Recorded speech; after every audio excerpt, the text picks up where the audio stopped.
ক্বালা রাসূলুল্লাহ সাল্লাল্লাহু আলাইহি ওয়াসাল্লাম, নবীজি বলেন, মা বা'সাল্লাহু নাবিয়্যান ইল্লা রা'আল গানাম।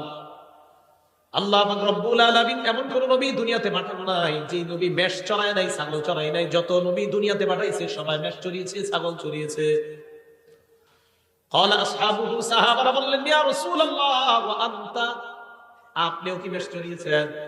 নবীজি জবাব দেয়, কুনতু আরআহা আলা করারিত লি আহলি মক্কাহ, আমি কয়েক দিরহামের বিনিময়ে পারিশ্রমিকে আমি মক্কাবাসীর ছাগল চড়াইতাম। আমি হালাল পারিশ্রমিকে মক্কাবাসীর ছাগল চড়াইতাম, মেষ চড়াইতাম। হালাল উপার্জনের জন্য নবীজি বলেন আমি মেষ চড়াইতাম। তাহলে হালাল উপার্জন করতেন নবীজি মেষ চড়িয়ে, কারণ রাসূলদের খাদ্য হালাল হতে হবে। আমাদের নবীও বলেন যে আমি উপার্জন করতাম কিভাবে? মেষ চড়াইতাম, এর বিনিময়ে আমি কয়েক কিরাত দিরহাম পাইতাম। তাহলে নিজের উপার্জিত এই হালাল ইনকামটা, এটা যত কষ্টকর হোক, এটা যদি হালাল হয়, এটার মধ্যে আলাদা একটা শান্তি আছে। সহিহ বুখারী 2072 নম্বর হাদিসের বর্ণনা। আনিল মিকদাম রাদিয়াল্লাহু তাআলা আনহু قال قال رسول الله صلى الله عليه وسلم, মিকদাম রাদিয়াল্লাহু তাআলা আনহুর বর্ণনা, রাসূলুল্লাহ সাল্লাল্লাহু আলাইহি ওয়াসাল্লাম বলেন, হাদিসের অনুবাদটা মন দিয়ে শুনেন, মা আকালা আহাদুন তাআমান কাত্তু খায়রাম মিন আইয়াকুলা মিন আমালি ইয়াদিহি, কোন মানুষ তার হাতের উপার্জিত হালাল খাদ্যের চাইতে উত্তম খাদ্য আর কখনো খায় না। কোন মানুষ নিজের হাতের, নিজের কষ্টের উপার্জিত হালাল খাদ্যের চাইতে দামি খাদ্য, পবিত্র খাদ্য, এত উত্তম খাদ্য আর মানুষ খায় না। মানুষের কষ্টের হালাল উপার্জিত খাদ্যটা এটা এতটা দামি। পরে কি কয় দেখেন, ওয়া ইন্না নাবিয়াল্লাহি দাউদ আলাইহিস সালাতু ওয়াস সালাম কানা ইয়াকুলু মিন আমালি ইয়াদিহি, আল্লাহ নবী দাউদ আলাইহিস সালাতু ওয়াস সালাম নিজের হাতের উপার্জিত, এই উপার্জিত ইনকামের পর ওই ইনকাম দিয়ে তিনি হালাল খাদ্য গ্রহণ করতেন। এর মানে নবী দাউদ নবীও নিজের কষ্টার্জিত হালাল খাদ্য গ্রহণ করতেন। এই হাদিস থেকে বুঝলাম আমাদের হাতে হালাল খাদ্য উপার্জন, আমাদের হাতে হালাল উপার্জনটা এবং এটা দ্বারা হালাল খাদ্য সঞ্চয় করা, এটা হলো সবচেয়ে উত্তম। নবী দাউদ আলাইহিস সালাতু ওয়াস সালাম উনিও নিজের হাতে কামাই করতেন, এই সঞ্চয়কৃত ওনার অর্থ দিয়ে উনি জীবিকা নির্বাহ করতেন। বুখারী শরীফের 2074 নম্বর হাদিসের বর্ণনা। عن أبي هريرة رضي الله تعالى عنه قال قال رسول الله صلى الله عليه وسلم, নবীজি বলেন, লা আইয়াহতাতিবা আহাদুকুম হুজমাতান আলা যহরিহি খায়রুল লাহু মিন আইয়াসআলা আহাদান ফায়ুতিয়াহু আও ইয়ামনাআ। কি কয় দেখেন, নবীজি বলেন তোমাদের কোন ব্যক্তি কাঠের বোঝা পিঠের মধ্যে বহন করা ওই ব্যক্তির চাইতে উত্তম যে ব্যক্তি অন্য কারো কাছে ভিক্ষা চায়। কারো কাছে ভিক্ষা চায়, যার কাছে ভিক্ষা চায় সে দিতেও পারে, নাও দিতে পারে। আল্লাহ নবী কয় ভিক্ষা চাওয়ার চাইতে কাঠ বহন করে তুমি পিঠের উপর কাঠ বহন করবা, ওই কাঠ তুমি বিক্রি করে হালাল উপার্জন করবা। আমি নবীর কাছে ওই ভিক্ষার চাইতে এই পেশা অনেক বেশি দামি। সহিহ বুখারী 2075 নম্বর হাদিস। এই হাদিসের বর্ণনাকারী জুবাইর ইবনুল আওয়াম রাদিয়াল্লাহু তাআলা আনহু। আনি জুবাইর ইবনুল আওয়াম রাদিয়াল্লাহু তাআলা আনহু قال قال رسول الله صلى الله عليه وسلم, لا أن يأخذ أحدكم أحمله خير له من أن يسأل الناس। দেখেন, তোমাদের কোন ব্যক্তি রশি নিয়ে জঙ্গলে যাইবা, যাওয়ার পর লাকড়ি সংগ্রহ করবা, ওই লাকড়ি রশি দিয়ে বাঁধার পর ওই লাকড়ি বিক্রি করে হালাল উপার্জন করবা, এটা মানুষের কাছে চাওয়ার চাইতে অনেক দামি। তাহলে হালাল উপার্জন অন্য কারো কাছে ভিক্ষা করার চাইতে অনেক দামি। দুইটা হাত ভালো আছে, এই ভালো আছে, দুই হাত পা সব সুস্থ, আপনি ভিক্ষা করার চাইতে হাতে কোনো কাজ টাজ করে হালাল উপার্জন করা, এটা নবীজি দামি উপার্জন বললেন। আমার সাথে একটা বাংলা বলেন, বলেন ভালো মানুষের জন্য ভালো সম্পদ কতই না উত্তম। আবার বলেন ভালো মানুষের জন্য ভালো সম্পদ কতই না উত্তম। এবার একটা হাদিস শুনেন, আল আদাবুল মুফরাদির ইমাম বুখারীর লেখা 299 নম্বর হাদিস। আমর ইবনুল আস রাদিয়াল্লাহু তাআলা আনহুর বর্ণনা, তিনি বলেন, বাসাইলাইয়া নবী সাল্লাল্লাহু আলাইহি ওয়াসাল্লাম, আমর ইবনুল আস রাদিয়াল্লাহু তাআলা আনহু বলেন, আল্লাহ নবী আমার কাছে সংবাদ পাঠিয়েছেন, ফাআমারানি আন আকুযা আলাইয়া সিয়াবি ওয়া সিলাহি সুম্মা আতিহি, আমি যেন যুদ্ধের পোশাক পরে অস্ত্রে শস্ত্রে সুসজ্জিত হয়ে আল্লাহ নবীর কাছে আসি, এই সংবাদ আমার কাছে পাঠাইছেন। আমর ইবনুল আস বলেন, ফাফআলতু ফাআতাইতুহু ওয়া হুয়া ইয়াতাওয়াদ্দা। আমি যুদ্ধের পোশাক পরলাম, অস্ত্রে শস্ত্রে সজ্জিত হয়ে আল্লাহ নবীর কাছে গেলাম, গিয়ে দেখি আল্লাহ নবী ওযু করে। নবীজির কাছে যাওয়ার পর ফাসাআদা ইলাইয়াল বাসার, নবী আমার দিকে এইভাবে মাথা উঠায় ভালোভাবে তাকাইলেন, গভীরভাবে আমাকে দেখলেন। আবার বলছি, আমি নবীজির কাছে গেলাম, নবী ওযু করতেছে, আমি যাওয়ার পর নবী গভীরভাবে আমার দিকে তাকায় দিয়েছে অনেকক্ষণ। সুম্মা তাআ, এরপর মাথা নিচে নামাইছে। এরপর আল্লাহ নবী আমাকে বলেন, ইয়া আমর, ইন্নী উরিদু আন আবআসাকা আলা জাইশিন ফায়ুগনিমুকাল্লাহ। আমি তোমাকে একটা সেনাবাহিনীর প্রধান বানিয়ে পাঠাইতে চাই। আমার আশা ওই বাহিনীর সাথে যাওয়ার পর যুদ্ধ করবা, আল্লাহ অনেক গনিমতের মালের মালিক তোমাকে বানাবেন। আমর ইবনুল আস এটা যখন শুনলেন, নবী বললেন, ওয়া ইন্নী আরগাবু লাকা মিনাল মালি সালিহা।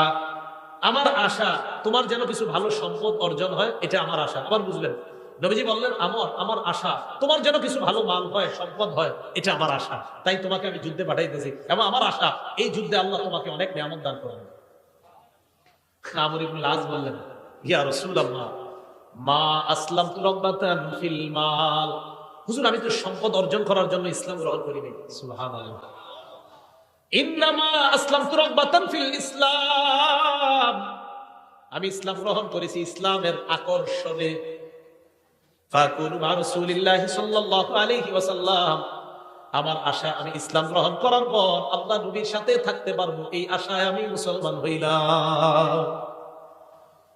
নবীজি বললেন, আমর, নি'মাল মালুস সালিহু লিল মারইস সালিহি।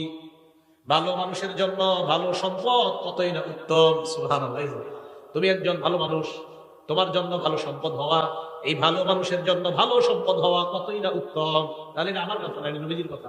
ভালো মানুষের জন্য ভালো সম্পদ, এটা কতই না উত্তম। তুমি একটা ভালো মানুষ, তোমার জন্য ভালো সম্পদ হওয়া, এটা অনেক উত্তম, এটা অনেক নিয়ামতের। তাই আমি চাই কিছু হালাল সম্পদ, কিছু হালাল মাল তোমার হয়ে যাক। ভালো মানুষের হালাল মাল হওয়া এটা দোষণীয় না, বরং ভালো মানুষের ভালো সম্পদ হওয়া এটা কতই না উত্তম, এটা আল্লাহর পক্ষ থেকে তার জন্য নিয়ামত। আল্লাহ আমাদের সকলকে হালাল উপার্জন করার তৌফিক দান করেন। এবার আসেন হালাল হারামের ব্যাপারে কিছু কথা। হালাল উপার্জন বা হালাল খাদ্য খাওয়ার জন্য আল্লাহ আদেশ করেছেন। কে আদেশ করেছেন? এটা সব মানুষদেরকে আদেশ করেছেন। সূরা বাকারা 168 নম্বর আয়াতে আল্লাহ বলেন, ইয়া আইয়ুহান নাস কুলু মিম্মা ফিল আরদি হালালান তাইয়্যিবা। হে মানুষ, পৃথিবীর মধ্যে যা হালাল পবিত্রতা তোমরা খাও। এই আয়াত নাযিল হওয়ার পর সাদ ইবনে আবি ওয়াক্কাস রাদিয়াল্লাহু তাআলা আল্লাহ নবীকে বললেন, উদউল্লাহ লি আইয়াজআলানি মুস্তাজাবাদ দাওয়া। ইয়া রাসূলুল্লাহ, আল্লাহর কাছে দোয়া করেন আল্লাহ যেন আমাকে মুস্তাজাবুদ দাওয়া বানায় দেয়। বলেন মুস্তাজাবুদ দাওয়া। বলেন মুস্তাজাবুদ দাওয়া মানে দোয়া করার সাথে সাথেই কবুল হয়ে যাবে। নবীজিকে বললাম, হুজুর আপনি আমার জন্য দোয়া করেন যেন আমি দোয়া করার সাথে সাথেই আমার দোয়া কবুল হয়ে যায়, আল্লাহ যেন আমারে এমন বানায় দেয়। তো এদেরকে বলা হয় মুস্তাজাবুদ দাওয়া। বলেন কি বলা হয়? নবীজি বললেন, ইয়া সাআদ আতিব মাতআমা তাকুন মুস্তাজাবাদ দাওয়া। সাআদ, হালালটা পবিত্র করো। সাআদ, খাবারটা পবিত্র করো। সাআদ, খাবারটা পবিত্র করো। সাআদ, হালাল খাদ্য খাও, তাকুন মুস্তাজাবাদ দাওয়া। পেটে হালাল লুকাও, তুমি মুস্তাজাবুদ দাওয়া হয়ে যাবা। পেটে যদি হালাল খাবার যায়, আল্লাহর কাছে যা বলবা আল্লাহ তাই কবুল করবেন। হালাল খাও, হালাল খাও, মুস্তাজাবুদ দাওয়া হয়ে যাবে। তাহলে বলেন দোয়া কবুলের জন্য শর্ত কি? খাওয়া হালাল, ভিতরে হালাল, হালাল ঢুকাইতে হবে। সূরা নাহল 114 নম্বর আয়াত আল্লাহ বলেন, ফাকুলু মিম্মা রাযাকাকুমুল্লাহু হালালান তাইয়্যিবা। আল্লাহ যে রিজিক তোমাদেরকে দিয়েছেন তা থেকে পবিত্র হালাল যে রিজিক তা তোমরা গ্রহণ করো। ওয়াশকুরু নি'মাতাল্লাহ, এবং আল্লাহর নিয়ামতের শুকরিয়া আদায় করো। বলেন আমার সাথে, হালাল খাবো। বলেন আর আলহামদুলিল্লাহ বলুন। হালাল খাবো, শুকরিয়া আদায় করো। তো আল্লাহ বলেন তোমরা হালাল খাও আর শুকরিয়া আদায় করো। হালাল খাও, শুকরিয়া আদায় করো। আর হালালকে যত শুকরিয়া আদায় করবেন তত আপনার নিয়ামত আল্লাহ রাব্বুল আলামিন বাড়িয়ে দিবেন। হালাল খাদ্যের জন্য আল্লাহর কাছে দোয়া করবেন। তিরমিজি শরীফের 2361 নম্বর হাদিসের বর্ণনা, قال رسول الله صلى الله عليه وسلم নবীজি বলেন আল্লাহুম্মা জাআল রিজকা আলি মুহাম্মাদিন কুতা। নবীজি আল্লাহর কাছে দোয়া করতেন, আল্লাহ মুহাম্মদ সাল্লাল্লাহু আলাইহি ওয়াসাল্লামের পরিবারের জন্য জীবন ধারণের উপযোগী হালাল খাদ্যের ব্যবস্থা করে দেন। সুখী মানুষের তিনটা অবস্থা নবী বলছেন। একজন মানুষের মাঝে তিন গুণ পাওয়া গেলে সে সুখী। বলেন কয় গুণ? তিনটা গুণ যদি আগামীকাল সকালে আপনার মাঝে পাওয়া যায় তাহলে বুঝবেন আগামীকাল আপনি সুখী। কয় গুণ? হ্যাঁ, কালকে পাওয়া গেলে কালকেই সুখী। দলিল তিরমিজি শরীফের 346 নম্বর হাদিসের বর্ণনা, 2346। قال رسول الله صلى الله عليه وسلم নবীজি বলেন, মান আসবাহা মিনকুম আমিনান ফি সিরবিহি, তোমাদের মধ্যে কোন মানুষ যদি সকাল অবস্থা হয় এমন অবস্থায় তার পরিবার নিয়ে সে নিরাপদে আছে। এক নাম্বার, তোমাদের মধ্যে যদি কারো সকাল এমন অবস্থায় হয় সে পরিবারের মধ্যে নিরাপদ, পরিবার সহ পুরা নিরাপদে আছে। এক। দুই নাম্বার, মুআফান ফি জাসাদিহি, শরীরটা সুস্থ আছে। তিন নাম্বার, ইনদাহু কুতু ইয়াউমিহি, তার কাছে একদিনের খাদ্য আছে। বলেন তো, এক নাম্বার পরিবার নিয়ে সুখে আছে, দুই নাম্বার সুস্থ আছে, তিন নাম্বার কয়দিনের খাবার। নবীজি বলেন, কান্নামা হিজাত লাহুদ দুনিয়া, এই ব্যক্তির জন্য কেমন যেন পুরা দুনিয়ার সব কল্যাণ জমা করা হয়েছে। এই জন্য হালাল খাবেন আর দোয়া করবেন, হালাল খাবেন আর দোয়া করবেন, আরেকটা হালাল খাবেন আর শুকরিয়া আদায় করবেন। আর আল্লাহ তো বলছে শুকরিয়া আদায় করবা, আমি আল্লাহ নিয়ামত আরো বৃদ্ধি করে দিব। আল্লাহ আমাদেরকে হালাল খাদ্য খাওয়ার তৌফিক দান করেন। সূরা তাহা 81 নম্বর আয়াতে আল্লাহ বলেন, কুলু মিন তাইয়্যিবাতি মা রাযাকনাকুম, আমি তোমাদেরকে যে খাদ্য দিয়েছি তার মধ্যে পবিত্র যেটা, এটা তোমরা খাও, পবিত্র খাদ্য তোমরা খাও। সূরা ইউনূসের 59 নম্বর আয়াতে আল্লাহ বলেন, কুল আরাআইতুম মা আনজালাল্লাহু লাকুম মির রিজকিন ফাজআলতুম মিনহু হারামান ওয়া হালালা, নবী আপনি বলেন তোমরা কি ভেবে দেখেছো আল্লাহ তোমাদের জন্য যে রিজিক নাজিল করছেন ওই রিজিকের কিছু অংশ তোমরা হালাল করো আর কিছু অংশ তোমরা হারাম করছো। এই যে তোমরা হালাল করো আর হারাম করো, আল্লাহ আযিনা লাকুম, এই আদেশ কি আল্লাহ তোমাদেরকে দিয়েছেন? আম আলাল্লাহি তাফতারুন, নাকি তোমরা আল্লাহর নামে মিথ্যা অপবাদ দাও? এই আদেশ কি আল্লাহ তোমাদেরকে করেছেন কিছু হালাল কিছু হারাম করার জন্য, নাকি আল্লাহর নামে তোমরা মিথ্যা অপবাদ দাও? আমাদের সকলকে আমরা যেন হালালকে হালাল হিসাবে গ্রহণ করি, হারামকে হারাম হিসাবে গ্রহণ করতে পারি, আল্লাহ তৌফিক দান করেন। সহিহ বুখারী 2059 নম্বর হাদিসের বর্ণনা। এই হাদিসটা আমাদের বর্তমান যুগের সাথে আমরা মিলাই দেখেন কি বলে নবী। আল্লাহুম্মা লাকাল হামদু ওয়া শুকর। عن أبي هريرة رضي الله تعالى عنه قال قال رسول الله صلى الله عليه وسلم, আবু হুরায়রা রাদিয়াল্লাহু তাআলা আনহুর বর্ণনা, নবীজি সাল্লাল্লাহু আলাইহি ওয়াসাল্লাম বলেন, ইয়াতি আলান নাসি জামান, মানুষের উপর এমন একটা সময় আসবে, লা ইউবালি মা আখাযা মিনহু, মানুষ যাচাই বাছাই করবে না কোত্থেকে সে উপার্জন করে, আমিনাল হালালি আমিনাল হারাম। নবীজি বলেন এমন একটা সময় আসবে যে সময় মানুষ পরোয়া করবে না, হালাল কামাই করলো না হারাম কামাই করলো পরোয়া করবে না, পকেটে আসলেই হয়, হালাল হোক আর হারাম হোক এটা পরোয়া করবে না। এই যুগ নবী বলছে আসবে। আপনারা বলেন এটা কি আসবে? তাখরিজ শরহিস সুন্নাহ একটা কিতাব, এই কিতাবের 4113 নম্বর বর্ণনা। আন আব্দুল্লাহ ইবনে মাসউদ রাদিয়াল্লাহু তাআলা আনহু قال, আব্দুল্লাহ ইবনে মাসউদ রাদিয়াল্লাহু তাআলা আনহুর বর্ণনা, তিনি বলেন, ইয়া আইয়ুহান নাস ইত্তাকুল্লাহ, হে মানুষ তোমরা আল্লাহকে ভয় করো, রিজিক অন্বেষণে তোমরা মধ্যপন্থা অবলম্বন করো। এবার যেটা বলবো অনুবাদটা মন দিয়ে শুনেন, কি কয় দেখেন, লা ইয়াহমিলান্নাকুম ইস্তিবতাউর রিজকি আন তাতলুবুহু বিমাআসিল্লাহ, হালাল পথে রিজিক তালাশ করতে গিয়ে রিজিক আসতে যদি বিলম্ব হয়, আবার বলছি হালাল পথে রিজিক তালাশ করতে গিয়ে প্রচুর রিজিক আসতে যদি বিলম্ব হয়, রিজিক তালাশ করতেছেন, রিজিক আপনার কাছে আসতে আসতে আসতেছে, তো রিজিক তালাশ করতে গিয়ে রিজিক যদি আসতে বিলম্ব হয়, আব্দুল্লাহ ইবনে মাসউদ বলেন এই রিজিক আসতে বিলম্ব হইলে তোমরা তাড়াতাড়ি রিজিক উপার্জনের জন্য কোন নাফরমানির পথ বাইছে নিবা। আবার দেখেন কি কয়, লা ইয়াহমিলান্নাকুম ইস্তিবতাউর রিজকি, হালাল পথে রিজিক আসার বিলম্ব হওয়াটা, কি কয় দেখেন, হালাল পথে রিজিক আসার বিলম্ব হওয়াটা, লা ইয়াহমিলান্নাকুম তোমাদেরকে যেন উদ্বুদ্ধ না করে, আন তাতলুবুহু বিমাআসিল্লাহ, হালাল পথে রিজিক আসা বিলম্ব হওয়াটা তোমাদেরকে যেন হারাম পথে দ্রুত রিজিক কামায়ের প্রতি উদ্বুদ্ধ না করে। দোস্তে বলবে, কি রে কি করস, টাকা পয়সা নাই এত, আর বলিস না, খেত খামার করি কোনো মতে আসে আর কি। আরে আমি কিছু সিস্টেম শিখে আস, নিয়ে গেছে বাজারে, বাজারে গিয়ে কিছু কিছু সিস্টেম শিখিয়ে দিছে যে এই সিস্টেমে তাড়াতাড়ি ধনী হওয়া যায়। ওলামায়ে কেরামের কাছে জিজ্ঞাসা করছে, হুজুর আমাকে এরকম সিস্টেম দিচ্ছে, আলেমরা বলছে এটা তো হারাম সিস্টেম, এটা তো সুদী সিস্টেম। কয় না, এখানে যে ইসলামের নামাজ, কিসের নামাজ? এবং ওই অফিসের মধ্যে এটাও লেখা, পিছনে সূরা বাকারা 275 নম্বর আয়াতে লেখা আছে, আহাল্লাল্লাহুল বাই'a ওয়া হাররামা রিবা, আল্লাহ ব্যবসা হালাল করেছেন, সুদকে হারাম করেছেন। এটা তো পিছনেও লেখা আছে। এরপরে ওই অফিস কিভাবে হারাম কাজ করে? ইসলামের লেভেল, কোরআনের আয়াত আর হাদিস পিছনে লাগায়া সুদের কারবার যদি কেউ করে, এটা কিয়ামত পর্যন্ত হালাল হবে না, হারাম, এটা হারামই থাকবে। তাহলে লেভেল লাগাইলে হারাম হালাল হয়ে যায় না। কি কথা বুঝে আসছে?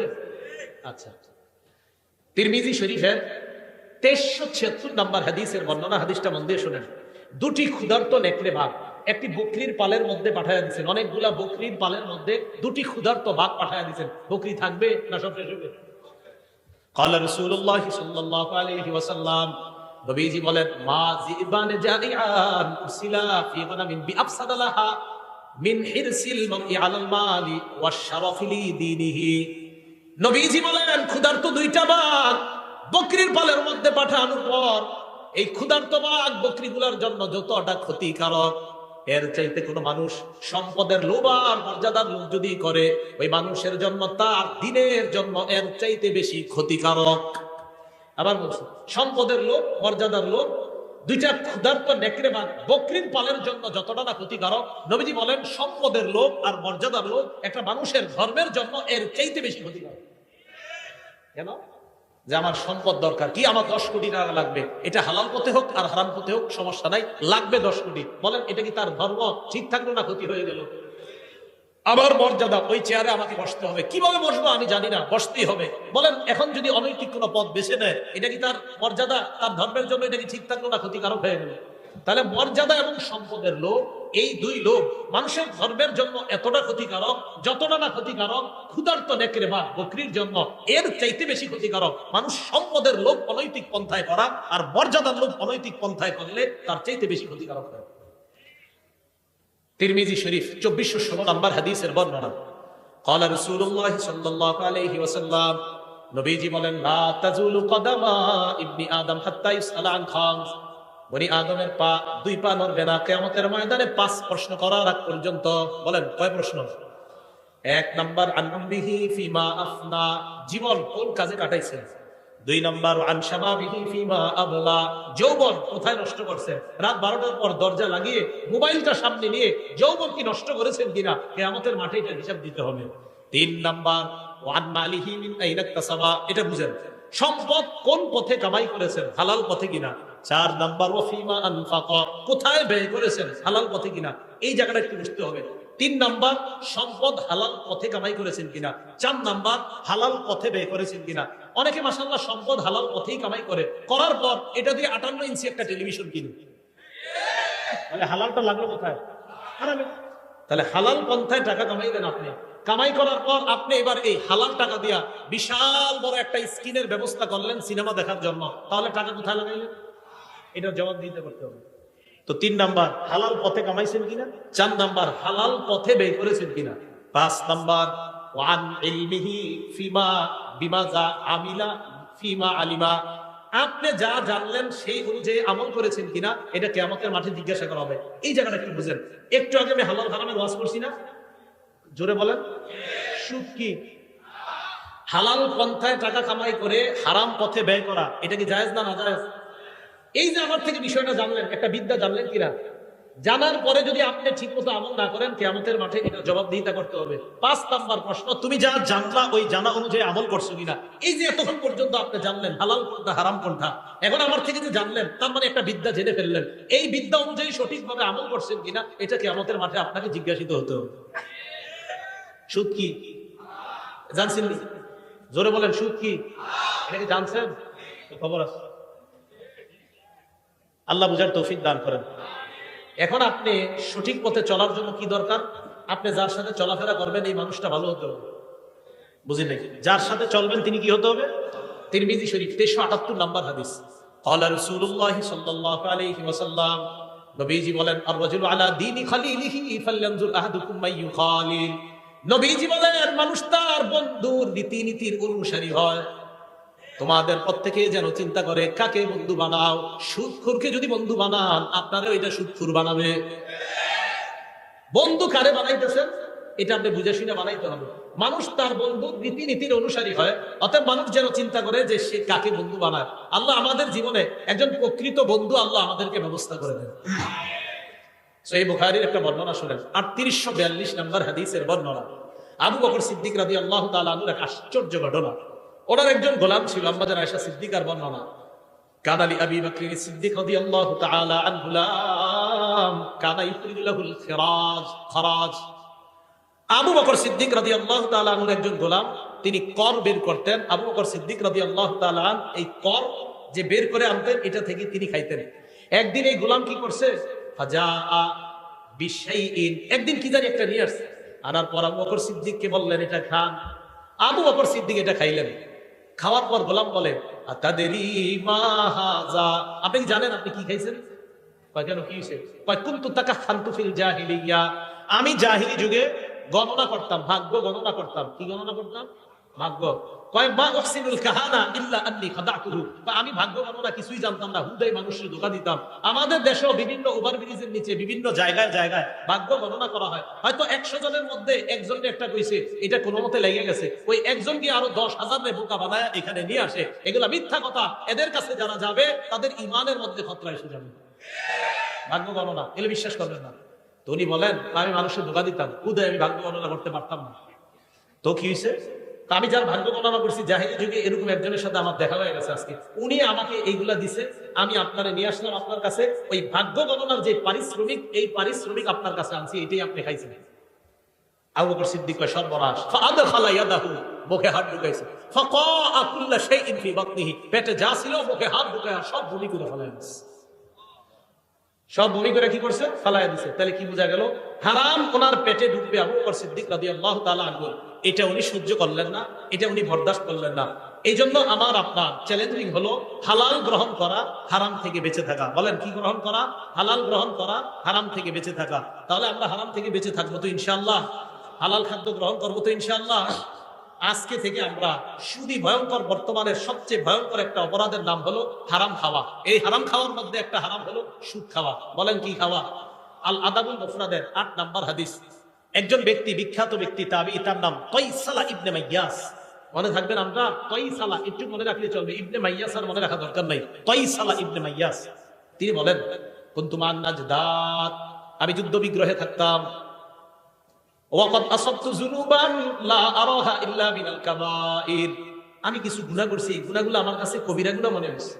ফাযাকারতু যালিকা লিইবনে ওমর, আমি এই গুনাহগুলো আব্দুল্লাহ ইবনে ওমরকে জানাইছি। আব্দুল্লাহ ইবনে ওমর জানার পর বললেন, কি কি গুনাহ করছো বলো। তো আমি বললাম, কাযা ওয়া কাযা, ওই গুনাহ। ইবনে ওমর বললেন, লাইসাত হাযিহি মিনাল কাবাইর, তুমি যে গুনাহের কথা বলছো এগুলা কবিরা গুনাহ না। প্রধান কবিরা গুনাহ অনেকগুলা, এর মধ্যে উল্লেখযোগ্য প্রধান কবিরা গুনাহ 9টা। বলেন, কয়টা? এটা ইবনে ওমরের বক্তব্য রাদিয়াল্লাহু তাআলা। তিনি বলেন, 1 নাম্বার শিরকু বিল্লাহ, আল্লাহর সাথে শিরিক করা। 2 নাম্বার ওয়াকাতুল নাসাবা, নর হত্যা করা, মানুষ হত্যা করা। 3 নাম্বার ওয়াকাসফুল মুহসানা, সতী সাদী কোন নারীর উপর মিথ্যা অপবাদ দেওয়া। 4 নাম্বার ওয়াকলুর রিবা, সুদ খাওয়া। 5 নাম্বার ওয়াকলু মালিল ইয়াতীম, এতিমের সম্পদ অন্যায়ভাবে ভক্ষণ করা। কি করা বলেন তো? এতিমের সম্পদ অন্যায়ভাবে ভক্ষণ করা। 6 নাম্বার ওয়াল ফিরারু মিনাজ যাহফি, জিহাদের ময়দান থেকে পলায়ন করা। 7 নাম্বার ইলহাদুন ফিল মসজিদি, মসজিদের মধ্যে ধর্মদ্রোহী কাজ করা। 8 নাম্বার আল্লাযী ইস্তাসকিরু, ধর্ম নিয়ে উপহাস করা। 9 নাম্বার ওয়া বুকাউল ওয়ালিদাইনি মিনাল উকুক, আপনার নাফরমানির কারণে পিতামাতার চোখ দিয়ে পানি আসা, এটাও ভয়ঙ্কর নয় অপরাধের অন্তর্ভুক্ত। আপনি খারাপ আচরণের কারণে পিতামাতার চোখ দিয়ে পানি আসা। এই 9টার মধ্যে আকলুর রিবা, দেখেন সুদ খাওয়া আছে। বলেন, সুদ খাওয়া আছে? তাহলে সুদের কথাটা এখানে আনলেন। সহিহ বুখারী 766 নাম্বার হাদিস। সেখানে রাসূল সাল্লাল্লাহু আলাইহি সাল্লাম বললেন, ইজতানিবুস সাবআল মুবিকাত, 7টি ধ্বংসাত্মক অপরাধ থেকে বাঁচো। এর মধ্যে রাসূল সাল্লাল্লাহু আলাইহি সাল্লাম 4 নম্বরে সিরিয়ালে আকলুর রিবা, সুদ খাওয়ার কথা বলেছেন। কি খাওয়া বলেন তো? সুদ খাওয়া। তাহলে সুদ এটা ভয়ঙ্কর অপরাধ। এটা হারাম খাদ্যের মধ্যে একটা ভয়ঙ্কর হারাম হলো সুদ খাওয়া। আল্লাহ আমাদের এই পুরা সমাজকে সুদ মুক্ত একটা সমাজ যেন সবাই মিলেমিশে আমরা সবাই গঠন করতে পারি, আল্লাহ তৌফিক দান করেন।